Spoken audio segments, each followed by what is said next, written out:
posibilidad por el WhatsApp o bien en las redes sociales. Y realmente nos encanta que nos escriban a lo largo del programa porque muchas veces la duda de una persona es la duda de muchos. Es cierto, a veces uno está, mira, pregunto o no pregunto, y preguntas eso y decís, mira, no soy el único que piensa así o no soy el único que está pasando por esta situación. Ahora, nosotros no publicamos, digamos, o no decimos cuál es el nombre de la persona, también es de carácter, digamos, privado, podríamos decir. Anónimo. Anónimo, Sí. Si la persona nos lo indica con mucho más razón, pero dependiendo del tema, a veces es como que mejor no exponer, ¿verdad? Exacto. Y lo que pasa a veces cuando uno está leyendo esos mensajes, que hay que tener mucho cuidado, es, si usted no quiere que digan su nombre, ¿verdad? Entonces dígalo desde el inicio. Porque a veces uno se fija en el nombre al inicio y ya al final dice, por favor, no decir el nombre. ¿Y ya para qué? Ya valimos. Ojalá se llame Laia Pero bueno, hay de todo, eso es lo bonito. Es muy chido porque también nos permite tener cercanía con usted, que nos ve en casa y también nos escuchan. ¿Verdad? Sí, así es. Entonces, ya lo sabe, estamos listísimos para compartir hasta ahora. Que, por cierto, ¿notaste cómo el clima cambió de repente? Yo me confié, porque ayer era tarde soleada, bellísima, polvo del Sahara, etcétera, que todos estábamos derretidos ayer. Y ya no para las horas que quisiéramos. Y hoy me he pegado aquella mojada del Parque Oca. Sí, porque es que ya el clima está variando, entonces recordemos que estamos en invierno, todavía no hemos dejado la sombrilla, las botas, las capas, usted llévelas dentro de sus equipajes, su maletín, para donde vaya, y dése cuenta también que el clima estuvo cambiando porque el polvo del Sahara generaba alguna variación, además de los espacios de viento que mueven las nubes lluviosas y demás. Entonces todo esto pasaba en un clima como el nuestro, maravilloso, que todos los que pudieron aprovecharlo, felicidades. Que me quiero comprar del, no sé, ¿cómo se diría? Como del accesorio que nos comentó nuestro compañero David de maquillaje, que es para cubrir los zapatos cuando llueve. Es como de hule. No se te va a dañar el zapato ni se te va a mojar el pie, porque por ahí entran los resfríos, diría mi abuela. Los pies, cuando se mojan, les guarde. O cuando llega caliente y se quita los zapatos. Vos sabes que uno debería hablar de esos temas. ¿Cuáles son esas cosas que a uno le enseñaron desde chiquitillo, que de repente uno ya sabía que si no lo hacía era porque se iba a enfermar? O si uno venía cliente y abría la puerta de la refri y la mamá, ¡se le va a volver la cara!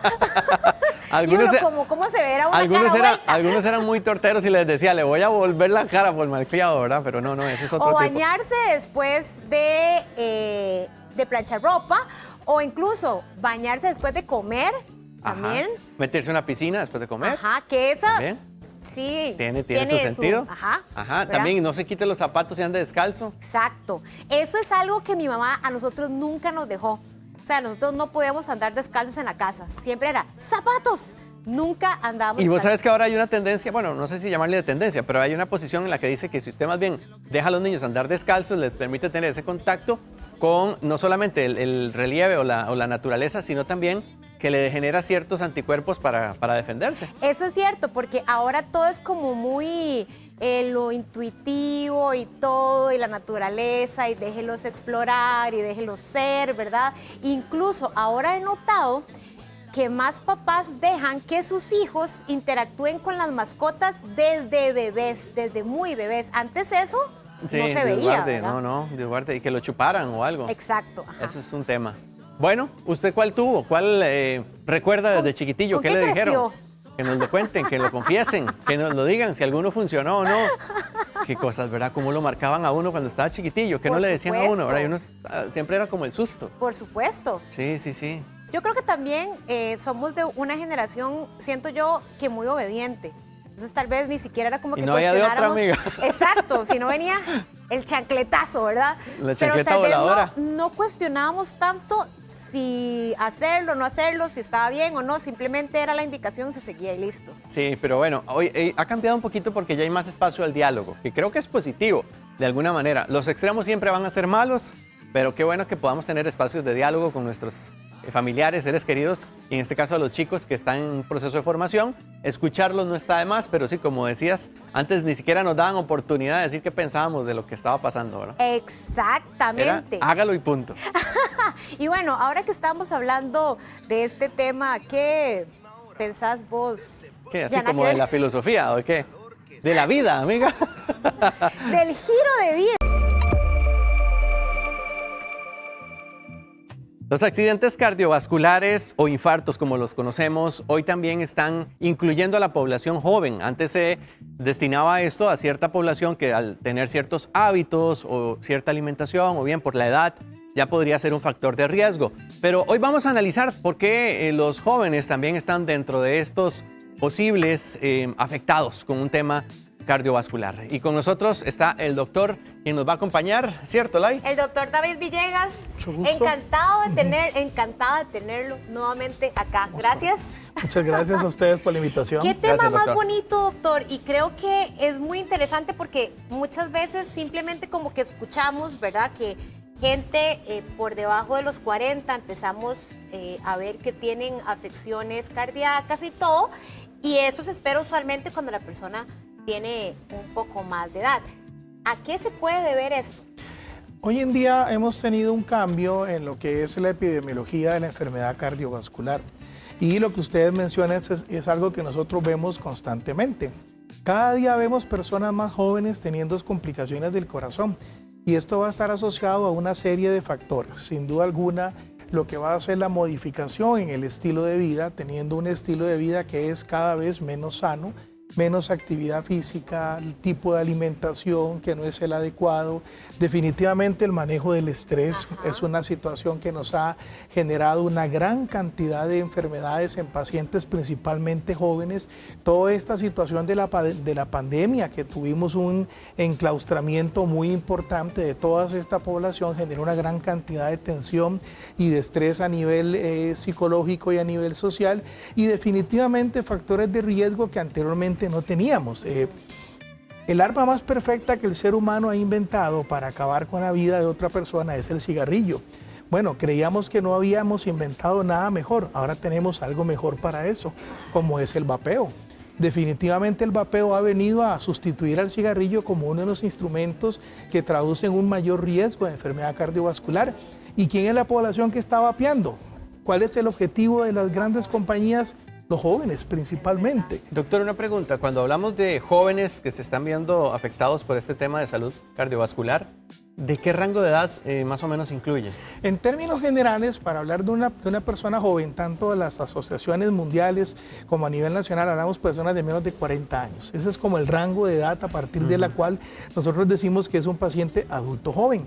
Y la gran mayoría de las guías de manejo de enfermedad cardiovascular, llámese la americana, que llámese la europea, marcan un punto antes y después de los 40. Y ellos son claros en decir que una persona mayor de 40 años debería tener una valoración cardiovascular, porque ya entra dentro del periodo que llevamos, ya dejó de ser el paciente joven y ya se convierte en un paciente en donde el riesgo cardiovascular puede venir a jugar un papel muy importante. Doctor, Uy, uy, uy. Qué interesante esto que usted habla del vapeo, porque creo que es un tema que poco se trae a la mesa. Creo que no se le da como tanta visibilidad y tal vez como no huele o tiene olores muy ricos, es más aceptado. Pero creo que como es tan nuevo, quizás no hay estudios todavía como a largo plazo de lo que esto puede ocasionar, ¿o sí? Es una situación muy interesante porque aquí lo que se ha visto es una falta de conocimiento con respecto a, ya inclusive en el año 2023, el Colegio Americano de Cardiología y la Asociación Americana de Hipertensión Arterial sacaron un documento en consenso con respecto al riesgo cardiovascular que traduce el vapeo. Y ellos documentaron que las personas que vapean van a tener un riesgo de hasta un 25-30% de tener un evento cardiovascular. Y vuelvo a insistir, ¿cuál es la población meta? Los jóvenes. Doctor, ¿y cómo podríamos diferenciar el caso de alguien que tal vez ya viene predispuesto con alguna situación de enfermedad cardiovascular o alguien que se le complica justamente por esos hábitos? ¿Hay algunos síntomas que empiezan a mostrarse o algunos exámenes que hacer? No podemos omitir la importancia de la herencia. La herencia es fundamental. Por ejemplo, si en tu familia una persona de primer grado de consanguinidad, llámese papá, mamá, hermano o hermana, tuvo un evento cardiovascular, una muerte súbita antes de los 40 años, automáticamente te traduce a ti en una persona de alto riesgo para poder tener un evento de esa índole. Entonces los antecedentes heredofamiliares van a ser muy importantes en el abordaje integral que tengamos que hacer de esas personas. Mientras que en las demás, obviamente, a la hora de hacer la valoración integral, empezamos a documentar factores de riesgo, como por ejemplo el fumar, el vapear, el tomar licor de manera excesiva, la hipertensión controlada o no, y otras enfermedades como la diabetes o el colesterol alto, que por eso se recomienda al menos una vez al mes hacerse un chequeo de todos estos parámetros, que con un simple examen de sangre podemos tener una certeza de cuál podría ser tu comportamiento desde el punto de vista cardiovascular. Doctor, según su amplia experiencia, ¿cuál ha sido el caso de la persona más joven con un infarto que usted ha conocido? Ok. Hace un par de años tuvimos la oportunidad de ver un paciente de 22 años Wow. con un infarto extenso. Cuando el paciente llega al servicio de emergencia, por la edad es muy poco probable que uno piense en una enfermedad cardiovascular, en un infarto. Obviamente insistimos en lo que era el consumo de tóxicos, porque los pacientes jóvenes, una de las principales causas de infarto es el consumo de tóxicos, de este montón de drogas que hay hoy en día que también son muy deleterias para el corazón. Y el interrogatorio de manera insistente, prácticamente insistíamos, valga la redundancia, y él nos decía que no. Cuando empezamos a historiarlo de manera más detallada, nos dimos cuenta que él era una persona acérrima de hacer actividad física, del ejercicio, del gimnasio, y él nunca nos confesó absolutamente nada, pero la pareja de él sí nos trajo inclusive las ampolletas que él utilizaba para ir al gimnasio, en donde utilizaba grandes dosis de hormonas, de testosterona de bovino, se estaba inyectando para ir al gimnasio, y eso definitivamente le ocasionó un infarto extenso que lo marcó prácticamente para el resto de la vida. 22 años tenía. Doctor, ¿qué secuelas puede tener un paciente después? Los infartos, una de las grandes ventajas que tiene el corazón es que el corazón tiene una alta capacidad de recuperación. Y hoy en día tenemos una serie de medicamentos que se llaman medicamentos modificadores de la enfermedad. Es decir, el uso de estos medicamentos se traduce en una altísima probabilidad de que usted recupere la fuerza del corazón. Cuando yo le explico a los pacientes un infarto, yo les digo, es como perder un dedo o perder 2 dedos de la mano. Por más fuerza que ustedes tengan los dedos restantes, si usted le quitan 2 dedos, no va a tener nunca la misma fuerza que a la hora de apretar con los 5 dedos. Eso es un infarto. Tu corazón pierde la posibilidad y la fuerza de poder bombear la sangre con el tiempo. Un alto porcentaje de estos pacientes más adelante termina en una condición que se llama insuficiencia cardíaca, que es la fase prácticamente avanzada terminal de la enfermedad cardiovascular. Doctor, es interesante también analizar que en ocasiones tenemos que tomar en cuenta algunos síntomas, porque la persona puede ser que se vea muy saludable o que esté muy bien, y más cuando son jóvenes, que son muy activos. Pero también hemos visto casos de jóvenes que practicando deporte o haciendo alguna actividad física tienen un infarto, una muerte súbita. En esos casos, ¿cómo detectar cuáles son esas señales? Generalmente la enfermedad cardiovascular nos habla.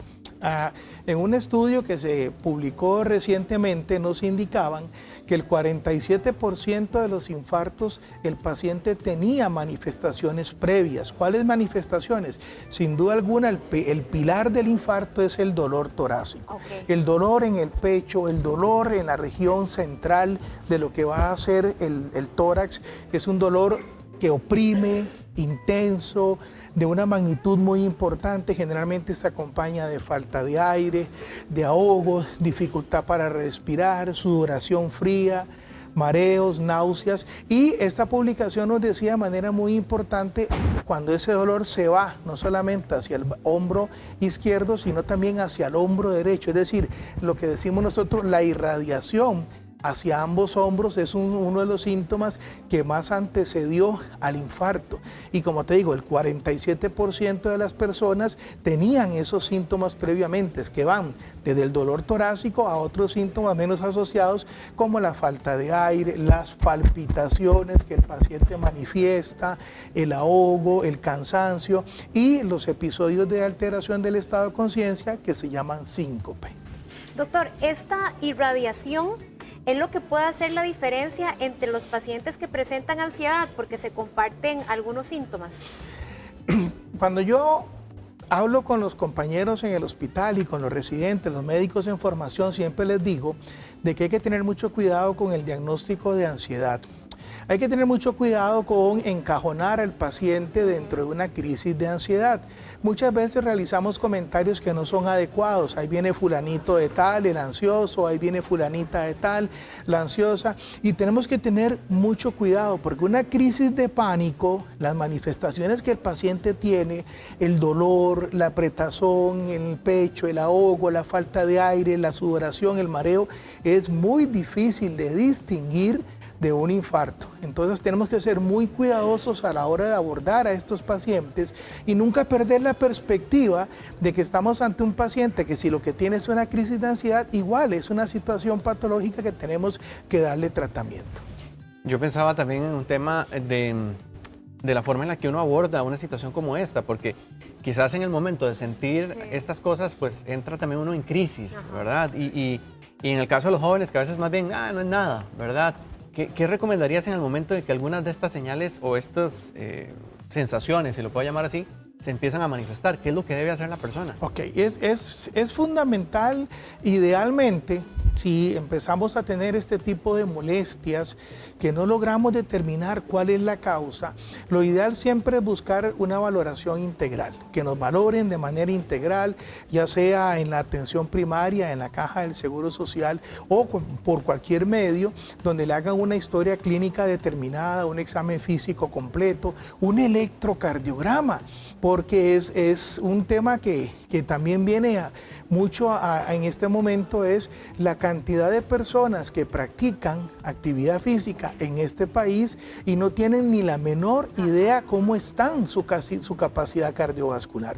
Nunca se han hecho un electrocardiograma, nunca han sido valorados, no conocen una prueba de esfuerzo y sin embargo van y hacen actividad física, corren 10, 20 kilómetros los fines de semana y después nos asustamos cuando salen los grandes titulares en los periódicos de que muere paciente por muerte súbita en tal o X actividad y nos resulta más fácil en las redes sociales culpar a las pobres vacunas, que eso demuestra un nivel impresionante de desconocimiento, culpar a las pobres vacunas y no hacer énfasis en lo que verdaderamente está causando una enfermedad cardiovascular.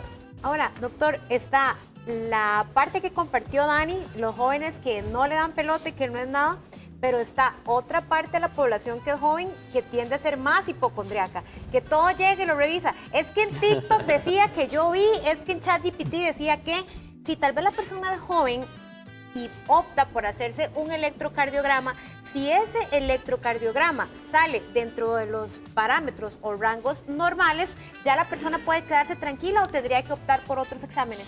Esa es una realidad a la que nos enfrentamos hoy en día. Hoy en día nos llegan los pacientes a la consulta y prácticamente nos llegan con el diagnóstico sobre el escritorio. O sea, lo que yo tengo es esto, porque ayer vi en Google, ayer vi en ChatGPT, y lo que yo tengo es esto. Esto es parte del día a día, o sea, es la realidad que tenemos hoy en día y con lo cual tenemos que lidiar. Tenemos que ser muy detallistas a la hora de evaluar al paciente, no perder la perspectiva, mantener la objetividad. Yo siempre le digo a mis estudiantes, recuerden que la medicina es un arte y una ciencia, y parte del arte es eso, sentar con el paciente, bueno, vea, usted presenta esto, está bien, puede ser lo que usted me trae aquí, porque hasta el documento te lo traen impreso y te dicen, esto es lo que yo tengo, o sea, esa es la realidad, pero hacer estudios de manera objetiva, un electrocardiograma, esa pregunta es muy interesante y esa revisión ya se llevó a cabo. Una persona con un electrocardiograma completamente normal tiene un 90% de sensibilidad, de certeza de que su corazón está bien. Pero recordarles que el electrocardiograma es un estudio estático, no es un estudio dinámico. Si la persona está teniendo síntomas o algo molestias cuando hace actividad física, cuando va al trabajo, cuando camina, entonces tenemos que hacerle un estudio dinámico para ver cómo responde el corazón al esfuerzo, como por ejemplo una prueba de esfuerzo. Claro. Una prueba de esfuerzo. Esa es la prueba de esfuerzo, ¿de qué consiste? Para entender bien la prueba de esfuerzo, hay varios parámetros que los podemos utilizar. Es un estudio dinámico en el cual monitorizamos al paciente.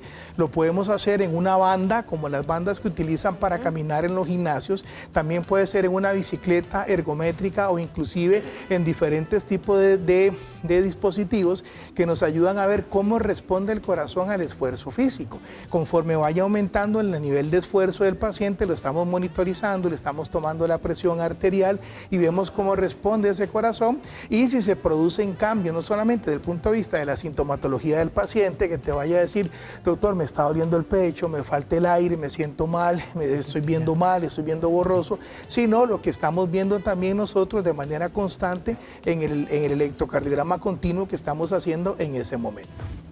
Qué interesante. Y antes de que se nos vaya el tiempo, Doc, ¿el sueño juega un papel importante en esto, la calidad de sueño? Es fundamental, vean, es insistente la necesidad de no solamente la cantidad, sino la calidad del sueño.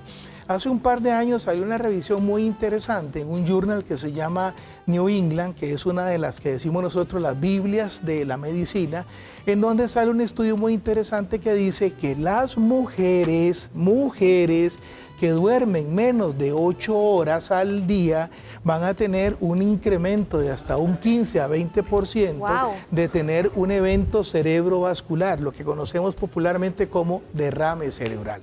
Entonces el sueño es fundamental para todos estos periodos y hace un par de años se sale un documento que dice que la presión arterial que se produce durante el periodo de sueño no solamente traduce mayor riesgo de enfermedad cardiovascular, sino que es la principal causa de enfermedad cerebrovascular en la población hoy en día, dándole la hincapié de que el periodo de sueño es el periodo de descanso. Y si no descansamos durante ese momento, todo nuestro sistema cardiovascular paga las consecuencias. Qué interesante esto, porque muchas veces decimos como, yo me la juego con 5 horas y yo estoy bien. Doctor, de verdad, gracias. Esta entrevista estuvo chivísima porque creo que nos dio mucha claridad y también para crear conciencia en la gente joven. Así que, ¿cómo podemos encontrarlo en redes sociales, en WhatsApp? Bueno, tenemos una página en Facebook y en redes sociales que se llama Cardiología Integral y ahí estamos para todas las personas que con muchísimo gusto podamos disipar cualquier consulta. Gracias, doctor. Con mucho gusto. A ustedes. Y llegó la hora de Cédula irnos 6. con Dani porque nos tiene un invitado muy especial. Ya se lo fue el doctor. Perdón. Es que de allá, les voy a contar lo que pasa aquí. Dani está en este momento con un invitado muy especial y el doctor obviamente también se emocionó de verlo y todos queremos ver ya esta entrevista. Adelante, compañero. Gracias, Lai. Bueno, definitivamente que como estamos en vivo disfrutamos cada minuto porque tenemos información que compartir en diferentes áreas, como la que ahorita vamos a conversar. Hay una obra de teatro que deja pues unos sentimientos muy interesantes. Para quienes han leído La Ubieta, recordarán justamente que tenía la trama. Y esto hoy nos permite conocer un poco más de la obra El Vivo y la Muerte, que nos compartirá el actor Mauricio Astorga, quien está con nosotros aquí en Llegó la Hora. Mau, qué gusto volver a verte. Qué gusto, ¿verdad? Hace tantos años que nos conocemos y siempre es un placer reencontrarme con vos. Muchas gracias. Buenas tardes a todos, buenas tardes a todas. Gracias, Mau. Hay una pregunta que quiero hacerte antes de hablar del tema que nos convoca. ¿Vos perdonarías una infidelidad? Ay, ahí estaba viendo la encuesta. Yo creo que me costaría mucho. Sí. Sin embargo, entiendo y admiro quienes tienen esa capacidad de perdón y de poder reinventar una relación. Pero a mí me costaría mucho. Sí, es que tiene lo suyo. Hay muchas variables que hay que tomar en cuenta, ¿verdad? Sí, algo se rompe, ¿verdad? Totalmente. Entre ellas la confianza. Claro. Que vamos a hablar más adelante de cómo es que se trabaja en este tema. Ahí está el código QR para que usted pueda participar con nosotros también. Escanéelo y díganos así de sencillo, nada más sí o no. Usted perdonaría una infidelidad y ya casi vamos a conocer los resultados de este tema.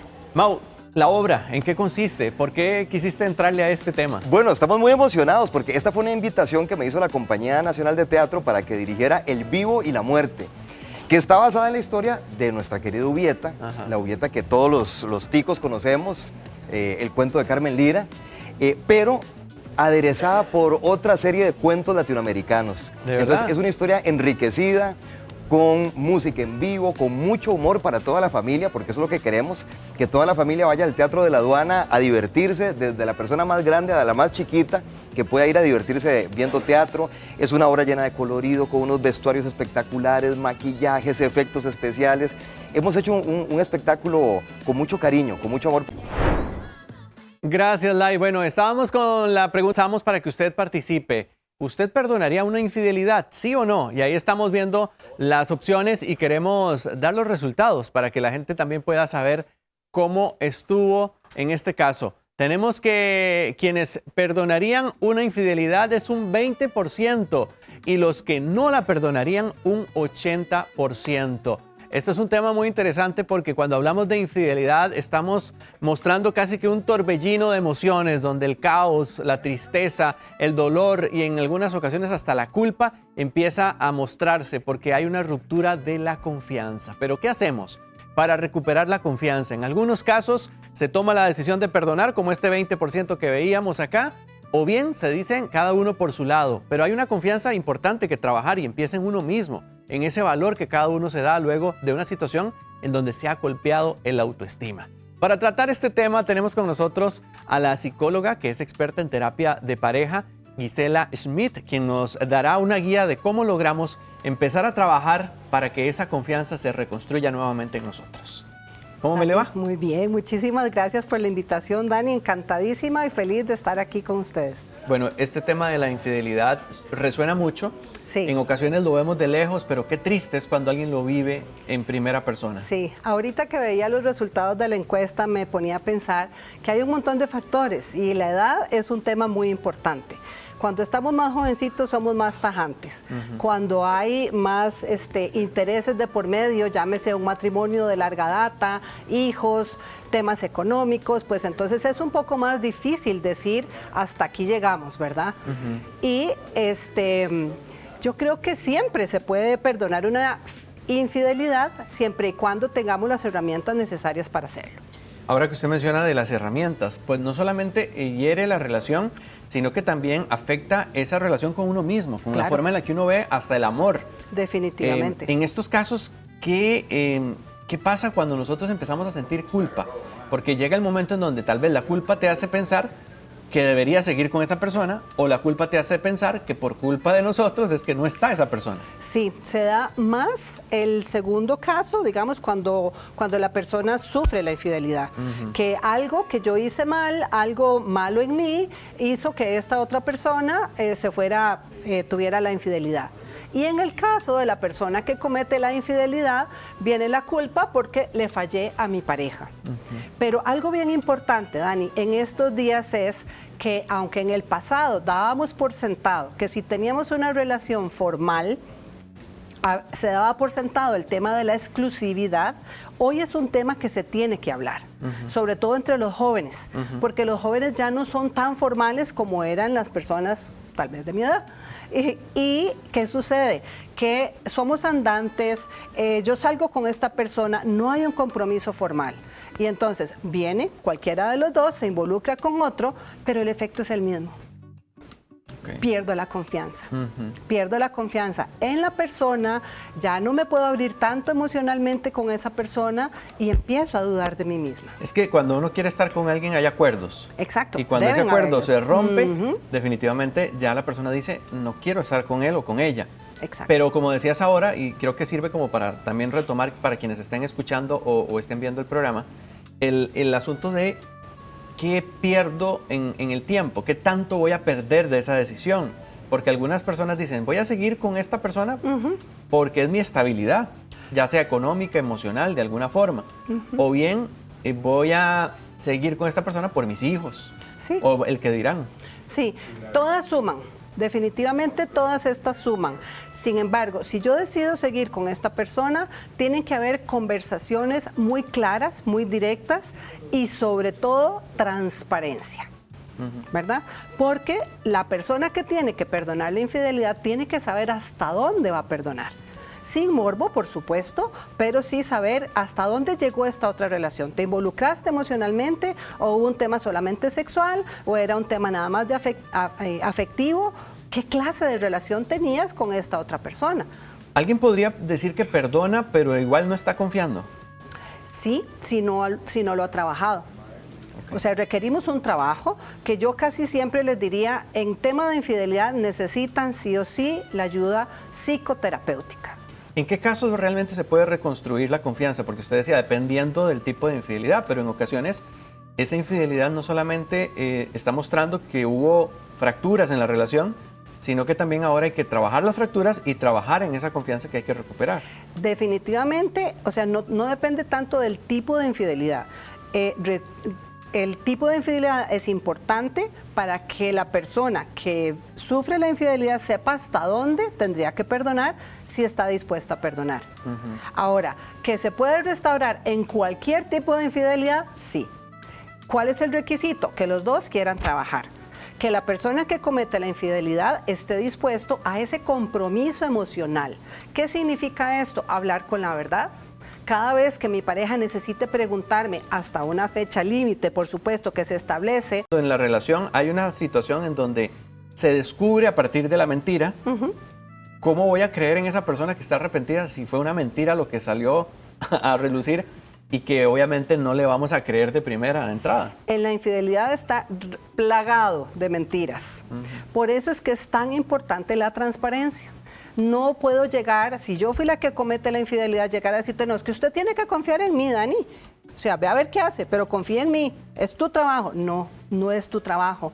Si yo soy la persona infiel, es mi trabajo, ladrillo a ladrillo, volver a reconstruir esa confianza que yo perdí. Vamos a invitar a nuestros oyentes y televidentes, esto porque tenemos Extra Radio también que transmite el programa en 92.3 FM y está nuestra señal en Extra TV para que puedan hacer sus consultas al WhatsApp 7003-1234. Aquí lo tengo y voy a estar leyendo algunas de esas inquietudes. Puede ser que usted conozca un caso, esté viviendo esta situación o bien quiera instruir un poquito cómo apoyar a aquellas personas que pasan por esto, porque en ocasiones nos pasa, Gisela, que llega el momento en donde la persona tiene algún familiar que acude a él o a ella producto de una infidelidad y no tenemos ni las herramientas, nada más decimos vamos a defender y se vuelve eso más bien más caótico, más problemático. Exacto. Y necesitamos también conocer para atender a aquellos que están cerca. Sí, bueno, la recomendación de estos familiares que tienen la mejor intención es acudan a terapia. ¿Por qué? Porque el terapeuta va a ser una persona neutral, que no va a tomar bandos. Entonces, esto es súper importante. Si se comentan muchas cosas en familia, puede que la familia, con la mejor intención del mundo, pero no logren ser neutrales. Entonces, como vos decís, se hace un caos aún mayor. ¿En qué momento puedo yo empezar a tomar en cuenta este tema del perdón? Cuando veo en la otra persona, la persona infiel, un auténtico arrepentimiento. ¿Cómo se ve eso, Gisela? Porque, a ver, seamos honestos. Alguien puede decir, no, es que sí voy a hacer todo lo posible. Pero en ocasiones se dice por ahí, no, es que la persona ya tiene como esa conducta de infiel y va a volver a hacerlo. ¿Qué tan cierto es ese arrepentimiento? ¿Cómo lo puede uno decir o medir que sí va a ser Ahí estás tocando honesto? Dos temas importantes. Ok, ¿cómo lo veo? Veo en su compromiso emocional, en su compromiso conductual, si alguno de los dos propone, vamos a terapia, y la persona infiel dice, no, yo ahí no voy a ir, yo no voy a ventilar mis problemas personales con terceros, eso es un signo. Cuando la persona te dice, es que usted no tenía sexo conmigo, entonces es tu responsabilidad, ahí no hay un compromiso emocional. Es que yo soy así y así somos los hombres en esta cultura, entre más mujeres tengamos, más machos somos. En el caso de los hombres que hablan más abiertamente de la infidelidad, esto no excluye a las mujeres infieles, ¿verdad? Exacto, que eso es un tema, porque está el estigma de que es el hombre nada más, pero ahora también la mujer está cayendo en índices donde están compitiendo, nada más que antes era calladito. Exacto. ¡Qué torta! Porque en este proceso ambos obviamente van a salir pues maltratados en un tema emocional. Independientemente de quién sea el infiel, yo creo que también se está rompiendo algo dentro de la persona que le imposibilita entender también qué es lo que está pasando. Sí. Para terminar con el otro punto que dijiste antes, hay algunas personas que son infieles como por naturaleza. No es una naturaleza, es una conducta. Y es una conducta aprendida, copiada o que está llenando algunas necesidades en la persona infiel. Necesidades de afecto, de atención, de cariño. Sí, ahora que dice eso usted me llama la atención porque también qué pasa con las excusas de es que la relación ya no iba a ningún lado, estaba muy fría. Hay pingüinos en la cama, dijo Ricardo Arjona. ¿Es una excusa que usted ha escuchado constantemente? Por supuesto. ¿Y se valida en algunos casos? No se valida porque, a ver, si fuiste a buscar afuera y pusiste energía que le correspondía a tu pareja afuera, ¿por qué no la pusiste con tu pareja? ¿Por qué no trabajaste con tu pareja? Si estabas viendo signos en los que no estabas a gusto en tu relación, ¿por qué no pusiste la bandera ¿verdad? Aquí, ojo, véanme, la bandera roja. Ujú. Por aquí tengo un mensaje que nos llega al WhatsApp, al 70031234, que dice: pienso que infidelidad no solo es la traición de acostarse con una persona, infidelidad es la falta de respeto, mensajear con amigas e invitarlas a salir sin pensar que tiene una pareja a la que se le debe respetar. No se debe perdonar una infidelidad, al menos yo no podría hacerlo. Bueno, definitivamente, si ya yo tengo una relación formal con alguien y estoy chateando, coqueteando o en el famoso sexting, ¿verdad?, que está tan de moda ahora, con otras personas, ya eso es infidelidad. Muchas veces me llegan a terapia y me dicen, ay, pero yo no me acosté con esta persona. No importa, porque esa atención, ese tiempo, esos recursos que usted puso en esta otra persona fuera de su relación, que le pertenecían a su pareja. Por un acuerdo mutuo. Por un acuerdo es que mutuo eso perdone previo, que la interrumpe, exacto. Gisela, porque a veces claro. se justifica y dice, no, es que ya no había nada entre nosotros, pero siguen estando de acuerdo y siguen estando juntos. Exacto, exacto. A ver, podrían llegar a otro acuerdo, si pudieran. Bueno, no estamos a gusto juntos, pero no queremos disolver el vínculo, tomen otros acuerdos. Pero háblenlo. Pero háblenlo, exacto. Por aquí llega, ahora que usted mencionaba de que no es por naturaleza, dice una oyente que nos escribe, mi hijo tiene una novia, pero sé que le escribe a otras mujeres y les pone te amo. ¿Qué hago en este caso? ¿Qué le aconsejo? Terapia. Porque está jovencito, en lo que entiendo, ¿verdad? Claro, pero a ver, ¿qué modelos está siguiendo? ¿De dónde está sacando él esas conductas? ¿Cuál es su necesidad? Por aquí nos escriben también, dice, y cuando hay una infidelidad y dejan un hijo y dicen que lo perdona y lo pasa llamando, ¿qué se hace recordar eso siempre? O sea, que esto hace recordar eso siempre. Me imagino que se refiere a la infidelidad. Sí, por eso ambos miembros de la pareja tienen que llevar un proceso de psicoterapia, en forma individual y en pareja si se quiere restaurar la relación. Porque la persona que sufre la infidelidad, su autoestima queda completamente destruida. Hay muchísimo miedo, hay muchísima desconfianza. Ante la mínima cosa que yo vea a la persona que fue infiel en el teléfono, ya se van a despertar todas las alarmas. Entonces sí se necesita terapia para que la persona que vive la infidelidad trabaje en sí misma, en reconstruir esa confianza en sí misma, como bien decías al principio. Por aquí hay una pregunta muy interesante que aporta mucho al tema. Dice, ¿cuánto es un tiempo prudente para saber si se superó o no? En este caso, me imagino querer restaurar la relación. Un caso específico de 3 años y aún hay desconfianza, aunque él no me dé motivos actualmente. No le puedo contestar con un tiempo específico.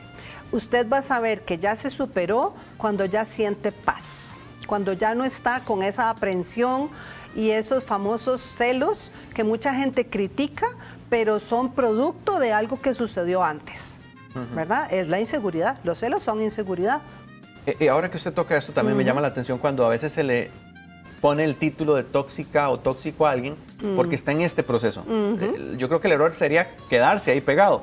Pero si está en este proceso, de alguna forma tiene sentido que la persona se sienta así como que quiere tomar el control y quiere saber qué está pasando, tanto lo que está haciendo como lo que está viendo. Por supuesto que sí, incluso cuando la persona empieza a sospechar, porque ya no siente esa seguridad en la relación, ¿verdad? Aunque todavía no haya salido a la luz, alguno de los dos, si tuvieron una buena conexión, alguno de los dos, ¿verdad? El que está sufriendo la infidelidad va a sentir el cambio en la otra persona.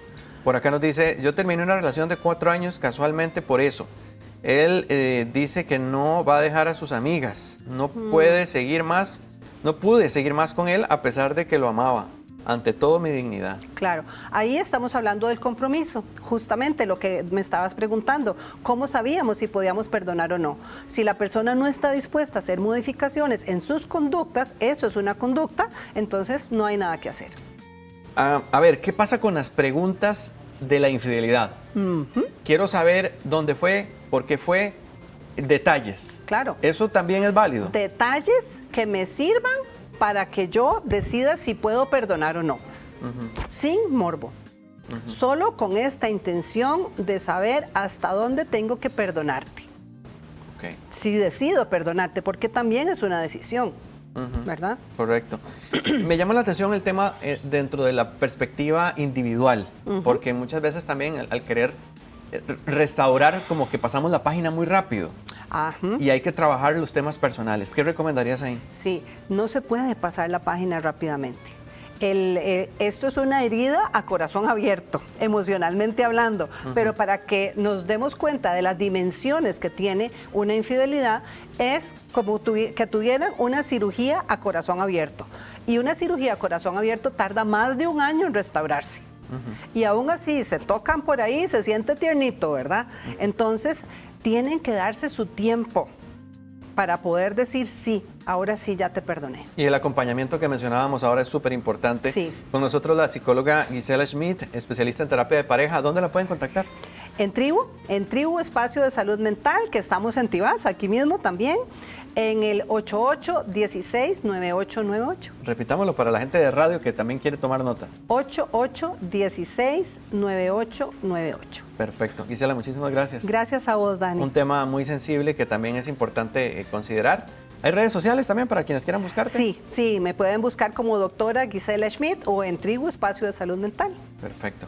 Que todos podamos pues trabajar esto con la sensibilidad, con la seguridad de que también pues el bienestar personal, la claridad de lo que tenemos que abordar de manera individual para luego tener que dar a otros. Si no, vamos a estar siempre con un vacío o con unas heridas que van a herir a los demás. Definitivamente. Si la persona no está dispuesta a perdonar, entonces mejor termine la relación. Porque si no, se va a convertir en un infierno para los dos y ambos tienen derecho a tener una vida linda. Lai, ¿qué te parece? ¿Cómo viste los resultados? Wow, gracias Dani y gracias a la doctora Schmidt por habernos preparado esta entrevista porque, wow, o sea, es que creo que solo quien lo ha pasado sabe todo el proceso que se lleva. Entonces yo creo que la doctora hoy nos dio bastante luz, así que gracias. Y llegó la hora de hablar de herramientas. ¿Se ha preguntado usted cuántas herramientas tiene en su casa y cómo se utilizan? Pues bueno, Alex se fue con una experta y nos va a contar para qué funcionan y cómo podemos sacarle también provecho. Adelante, Alex. Hola, hola, ¿qué tal? Muy buenas tardes. Ustedes saben que mi vida es una aventura y vieron lo que me pasó un día de estos, porque resulta que me llegaron a cambiar las lámparas de mi casa, esas que están en los cielos rasos, y me di cuenta que no tenía herramientas. Pero ni una sola herramienta en mi casa, aunque usted no lo crea. Yo quiero llevar información útil de qué no nos puede faltar en casa. Algunos papás coleccionan herramientas, nunca las usan, pero por lo menos las tienen en casa. Pero las nuevas generaciones le hemos dejado eso a la gente que nos ayuda en algunos proyectos en casa, pero sí es importante que nos hagamos de nuestras propias herramientas. Natalia, muy buenas tardes, gracias por recibirnos. Y aquí usted me sacó todas las que se encontró. Buenas tardes, Alex, muchísimas gracias por estar acá con nosotros, porque donde les vamos a dar tips súper importantes, cuáles son las herramientas que no nos deben de faltar en casa. ¡Qué torta! Mira, bueno, ¿vio lo que me pasó? Acabas de decir algo importantísimo, algo tan sencillo como es venir y poder cambiar bombillos, poder cambiar lo que vienen siendo los apagadores, todo esto. Siempre vamos a necesitar un tipo de herramienta. Que a veces, Natalia, a ver, no lo hacemos nosotros, lo hace otra persona, pero ¿qué tal que esa persona no lleve herramientas? Así es, y no solamente porque te ayude una persona, sino es porque nosotros, si tenemos una emergencia en casa, poder solucionarlo. Entonces, hay que tener herramienta desde la parte de fontanería, la parte de eléctrico. ¿Qué es esto, amiguita? Así es. Lo de fontanería. Así es, y para aquellos que queremos ser muy creativos en casa, pero lo vamos a ir viendo poco a poco. Fontanería, buenísimo. Correcto. Siempre debemos de contar con una llave de cambio por cualquier emergencia, porque a veces se empiezan a gotear y uno dice, hay que estas son las del jardín y las de la cochera, por ejemplo, así que son las que tenemos. Es súper importante, pero dentro de ello siempre vamos a necesitar contar con lo que vienen siendo ya los codos que nos permiten hacer la unión. Amiguita, aquí veo que esto le queda como grande. Es correcto, para ello es importante utilizar siempre lo que viene siendo el teflón, ¿verdad? Que es parte de lo que es como utilizamos. un espadrapo, digamos. Correcto, ¿verdad? Entonces esto lo vamos a, acá lo puedes ver, esto nosotros lo vamos a poner aquí hacia los lados, ¿verdad? Donde lo vamos a ir forrando correctamente y esto nos va a permitir evitar cualquier tipo de fuga. Ahí ya vamos a poder meter lo que viene siendo el tubo ya sea en correcto, pero para ello no solamente eso, sino vamos a necesitar la llave de fontanería. Esa llave de fontanería nos va a permitir a nosotros terminar de ajustar. Interesante, Nati, porque si me la hubiera encontrado, nunca me hubiera imaginado para qué era. Entonces es para fontanería. Es una llave de fontanería, porque Ajá. usualmente todo lo que vienen siendo este tipo de tubos, tubitos, ajá. ¿verdad? Vienen con ellos, si ves, traen aquí una peguita, sí, sí, ¿verdad? sí. Entonces, nosotros al ajustarlo en la peguita, venimos, lo colocamos, lo Ajá, ajustamos, lo cerramos. Y nos va a ayudar a darle vuelta y nos va o a sostener. Exactamente. Ay, Y cuando qué bien. vamos, entonces esto va a hacer que el tubito, pues esto no se nos vaya a caer y poder ajustar de la mejor manera. Entonces, Bien, son punto cositas que número nos uno. tenemos que atrever entonces a aprender. ¿Aprender? Atrever a aprender, no está tan mal. Exactamente. Entonces, fontanería. Fontanería. Y vea qué interesante porque me encuentro tornillos, clavitos también, que no son los mismos clavos para concreto que para madera No. o para gypsum, por ejemplo. Que la gente hoy Correcto. tiene... Así es. Los clavos siempre son para el área de concreto. Para todo lo ok. que viene siendo gypsum o cualquier otro tipo de material, es importante siempre que utilicemos tornillos, ¿verdad? Los tornillos siempre nos van a dar la indicación también a la parte de arriba, en la cabecita, qué tipo de destornillador vamos a necesitar. Eso está ¿verdad? importante. Porque si nos emocionamos, vamos a poder Sí, hacer tenés muchos razón. hoyos en la pared. Porque, bueno, y además, antes de hacer los hoyos en la pared, Para evitar eso, vamos a utilizar el sí, tenés nivelador, razón, porque ¿verdad? usted quiere colocar un cuadro, pero puede echar a perder la pared si no tiene esos elementos. Y vea qué vacilón esto que me dijiste, amiguita. Sí, porque vamos a contar. entonces, ve, Vamos a que poner el cada- destornillador. Ajá. Ya en el caso que si es algo más sencillo de colocar, Ajá. ¿verdad? Si es algo un poco más fuerte, realmente Ajá. en este caso nosotros recomendamos utilizar ya lo que viene siendo el taladro. ¿Verdad? El ok. taladro nos va a ayudar para poder venir y dar nosotros utilizarlo de la mejor manera. No se me ok. asuste, no tiene broca. Que dentro de ello, Alex, las brocas, Ajá, cuando cuénteme. hacemos una compra hay que hacer una compra inteligente. Ajá, ajá. Porque las brocas tenemos que buscar siempre que nos sirvan para todo tipo de material. Ajá. Concreto, madera, cerámica, en general. ok. ¿Verdad? Porque eso... no todas sirven para todo, No, Natalia. no. Ok, eso está Entonces, importante. esto es- Y además que uno le diga a la persona que lo está atendiendo. Así es. Y ya este ¿Verdad? tipo de herramientas ya es para personas un poco que conocen esto, más. amiguita, Pero ya le vamos a llegar. indispensable, ¿verdad? Los lentes de seguridad. Sí. Los lentes de seguridad, siempre que vamos a hacer un trabajo en madera o en concreto, debemos de proteger siempre Sí, nuestra cierto. vista. Entonces es importante Cierto. contar con todo lo que vienen siendo los lentes. Usualmente este tipo de protección se utiliza mucho cuando vamos a utilizar la esmeriladora. Amiga, ya yo a eso le tengo así como sustillo. La esmeriladora es muy importante, que esto es ya para una persona que sepa utilizarla. Ajá. Esto es una herramienta de mucho cuidado, nos puede ocasionar un Y accidente. no Así dejarla que conectada cuando tenemos niños en casa. no, eso entonces es importante. importante dejarla siempre para las personas que ya saben manipularla. Pero si usted va a hacer algún tipo de corte, nunca se le olvide que va a contar con una prensa. La eso está prensa le va a importante. ayudar a poder sostener lo que es el Eso material. está para esto, amiguita. Para ¿verdad? el serrucho, Ah, para sí, la cegueta. para la cegueta Porque si usted está también. solo en casa, ¿cómo hace para poder? ¿verdad? Y a lo Claro, mejor sí, es una persona que a creativa. veces lo abandonan a uno en estos procedimientos, el que hace mucho, digamos. Pero bueno, tenemos todos estos tipos de herramientas, pero ¿cómo vas a saber cuánto sí, va a ser lo que sí, vas a necesitar eso de es tan material? importante. Para ello Uy, siempre sí. vamos a necesitar el metro.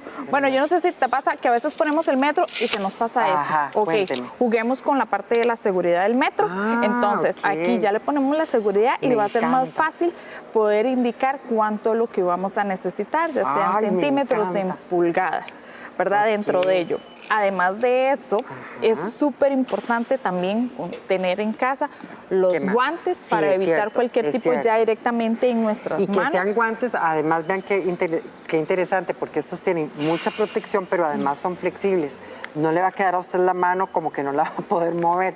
Le va a quedar la mano muy segura, pero además es flexible, va a poder mover sus deditos.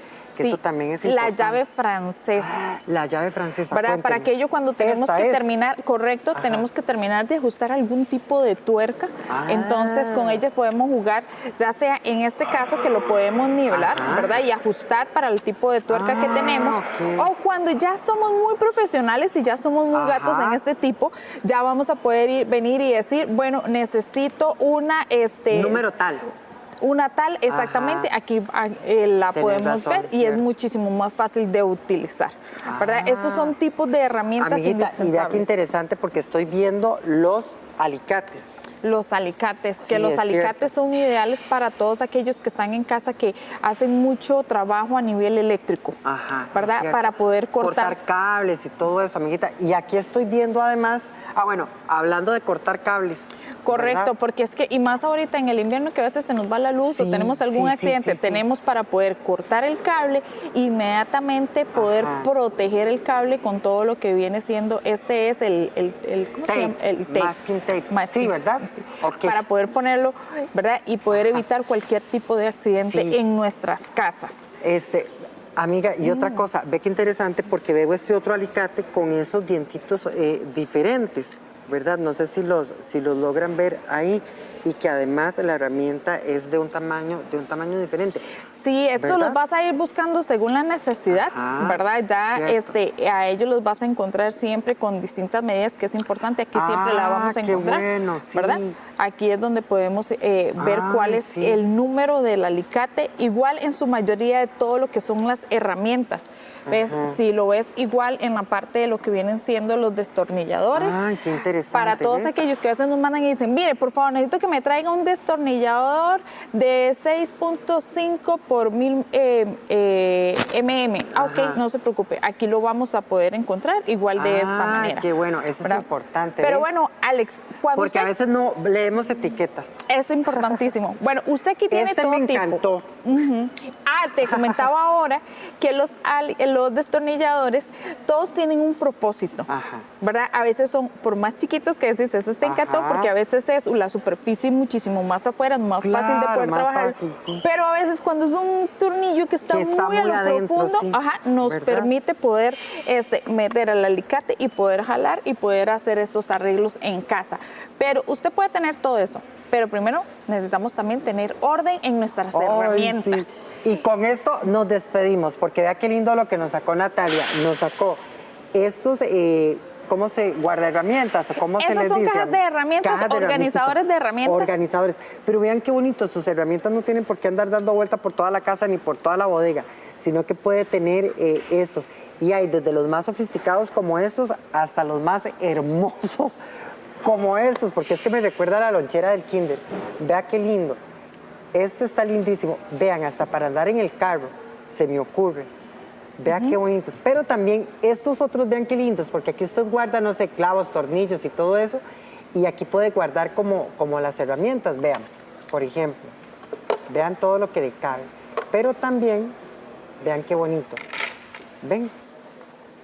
Hermoso, ¿verdad, Natalia? Hacerse de las herramientas. Así es, mira, Cierto. ahorita todos necesitamos tener de verdad nuestro kit básico de herramientas Cierto, en casa. cierto. Si ves, tampoco no hay que hacer una inversión tan grande. Exacto. Solamente hay que hacer compras inteligentes y Exacto. entender cuáles son las herramientas que realmente todos vamos a necesitar en casa por cualquier tipo de emergencia. Exacto, Porque si a lo exacto. mejor pasa una situación en la noche, ¿verdad? No vas a Exacto. encontrar una ferretería Es abierta. cierto, es Entonces, pues acá puede aprovechar y llevarse todo lo que necesita para su hogar. Así es, bueno, yo me despido, o más bien nos despedimos desde Novex Curridabat.